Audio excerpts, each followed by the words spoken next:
So hello everyone, ये video बहुत ज़्यादा इंपॉर्टेंट है। जो लोग भी रजिस्ट्रेशन फॉर्म फिल अभी तक नहीं किए हैं, जिनका सर्टिफिकेट से रिलेटेड बहुत ज़्यादा इशू था कि उनका सर्टिफिकेट अभी तक नहीं बना है, या फिर स्टेट का है, सेंट्रल का नहीं है, ओके, या फिर उनके पास कोई सर्टिफिकेट ही नहीं है, क्या करना है उनको ताकि उनका फॉर्म जो है कंप्लीट हो जाए। तो वीडियो को लास्ट तक जरूर देखिए। और जो लोग भी चैनल पर सब्सक्राइब कर लिए, सारे अपडेट जो है जेईई मेन के रजिस्ट्रेशन से रिलेटेड आपके मैं प्रोवाइड कर रहा हूँ टाइम टू टाइम पे, ओके। और जो लोग भी अभी तक काउंसलिंग ग्रुप ने ज्वाइन किया, नीचे मैंने डिस्क्रिप्शन में लिंक शेयर कर दिया हूँ, वहां जाकर आप ज्वाइन कर लीजिए, ओके। और आपके काउंसलिंग तक प्रॉपर हेल्प करने वाला हूँ, सारा कुछ अपडेट ऐसे ही शेयर करता रहूंगा, ओके। और आपके काउंसलिंग भी अच्छे से होंगे, तो जरूर सब्सक्राइब कर रखिए।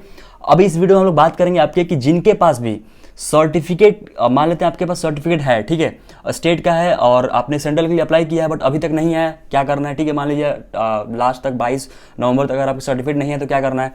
दूसरा केस की मान लेते हैं आपके पास सर्टिफिकेट है ही नहीं, ठीक है, और अभी तक बना भी नहीं, तो उनको क्या करना है। तीसरा केस की मान लेते हैं कि आपके पास सर्टिफिकेट है बट सेंट्रल नहीं, स्टेट का है, तो उस केस में क्या करना है। चौथा केस की आपके पास सर्टिफिकेट मान लेते हैं सेंट्रल का है बट वो काफी पहले डेट का है, तो उस केस में आपको क्या करना है। सारा कुछ कंडीशन बताऊंगा, सब कुछ सबके लिए, तो जरूर वीडियो को लास्ट तक देखिए। और पहली बात इसमें मैं कंफर्म कर देता हूं कि आपके SC ST वाले जो हैं उनको स्टेट का ही चलता है, उनका सेंटर और स्टेट का कोई कॉन्सेप्ट नहीं होता है। उसमें जो स्टेट गवर्नमेंट आपको बना के देता है SC ST के सर्टिफिकेट, वो बेसिकली आपके काम करे, चाहे कितना भी पुराना हो, कोई दिक्कत वाली बात नहीं है, ठीक है। बहुत सारे लोग यूट्यूब पे मिस इन्फॉर्मेशन फैला के रखे हैं कि उसमें भी सेंटर का चाहिए, तो ऐसा बिल्कुल भी नहीं है, ये बात ध्यान रखिए।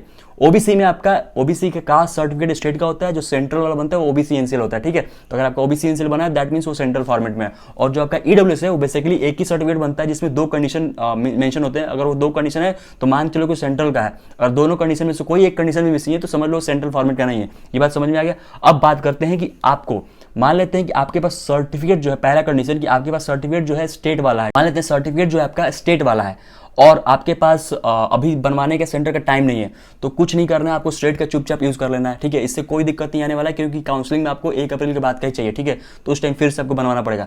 दूसरा केस क्या है कि आपके पास स्टेट का सर्टिफिकेट है, आपने सेंट्रल के लिए अप्लाई भी कर दिया है, मतलब ओबीसी एनसीएल, और आपने ईडब्ल्यूएस भी अप्लाई कर दिया है, लेकिन आपका मान लेते हैं कि लास्ट तक आपके पास सर्टिफिकेट नहीं आया, 20 तारीख से पहले नहीं आया, तो आप कुछ नहीं करो। आप जो भी आपके पास रिसिप्ट होगा, ठीक है, उस पर एक्नॉलेजमेंट नंबर मेंशन होगा, या फिर आपके उस पर रेफरेंस नंबर मेंशन होगा, या फिर उस पर आपको हो सकता है कि एप्लीकेशन नंबर मेंशन, तो उसको फिल करो और कंप्लीट करो रजिस्ट्रेशन फॉर्म। कोई दिक्कत नहीं आने वाला, आपका रजिस्ट्रेशन आपका जो फॉर्म है रिजेक्ट नहीं होगा, ठीक है, ये बात ध्यान रखिएगा। तीसरा केस क्या है, तीसरा केस क्या है कि मान लेते हैं आपके पास जो सर्टिफिकेट है वो काफी पुराना है, ठीक है, मान लेते सेंट्रल का ही है, मतलब ओबीसी एनसीएल और आपका ईडब्ल्यूएस जो है और SC ST में काफी पुराना है, मतलब आप अभी अप्लाई नहीं किए हो, मतलब कि पहले 2-3 साल पुराना है, तो कुछ नहीं करना, नया अप्लाई करने की जरूरत नहीं है, जो है उसको ही फिल करो, कोई दिक्कत नहीं आने वाला, ठीक है। चौथा केस है कि आपके पास ना ही स्टेट का है ना ही सेंट्रल का है, ठीक है। मान लेते हैं एक केस तो मैंने कवर कर दिया कि मान लेते हैं आपके पास स्टेट का है, आपने सेंट्रल के लिए अप्लाई किया, लेकिन आपका सर्टिफिकेट जो है टाइम से नहीं आपका सर्टिफिकेट जो है टाइम से नहीं बन गया है, तो आप रेफरेंस नंबर फिल कर काम चला लो, कोई दिक्कत नहीं आने वाला, ठीक है। रजिस्ट्रेशन जरूर फिल कर लेना अपना। चौथा जो केस है कि बहुत सारे ऐसे स्टूडेंट हैं जिनके पास कोई सर्टिफिकेट ही नहीं है, ठीक है। सर्टिफिकेट नहीं मतलब कि हो सकता है कि इलेक्शन की वजह से उनका सर्टिफिकेट नहीं बन पा रहा है, ठीक है, और हो सकता है कि उनके पास जो अप्लाई किए हों वो अप्लाई भी नहीं कर पा रहे होंगे, क्योंकि इलेक्शन की वजह से कोई सर्टिफिकेट बन भी नहीं पा रहा है, तो उनके पास ना ही रेफरेंस नंबर होगा, कुछ भी नहीं होगा, मतलब मान लेते हैं कुछ भी नहीं है। तो उस केस में जो कि बहुत सारे टीचर इस चीज़ को लाइक ऐसा सोल्यूशन बताए हैं, तो मैं वही सोल्यूशन को मैं आपको बताता हूँ। उसमें क्या करो आप लोग कि आप अप्लाइड फॉर उसमें मेंशन कर दो, जिस डेट के लिए अप्लाई किए हो उसको उस डेट डाल दो, ठीक है, या फिर जिस डेट को फॉर्म फिल करो वो भी डेट डाल सकते हो, कोई दिक्कत वाली बात नहीं है। और जहां पे आप अप्लाई कर रहे हो, मान लेते हैं आप ब्लॉक पे अप्लाई करो, तहसील ऑफिस में अप्लाई करो, तो वहां पे तहसील ऑफिस ब्लॉक उसमें मेंशन कर, SDO जो भी जहां पे भी अप्लाई करो वहां पे डाल के आप फॉर्म को फिल कर लो। ये लास्ट केस है जिसके पास एकदम सर्टिफिकेट नहीं है, लेकिन ये एश्योर जरूर करना कि आपके जो है 1 अप्रैल के बाद 2025 में आपके पास वो सर्टिफिकेट होना चाहिए।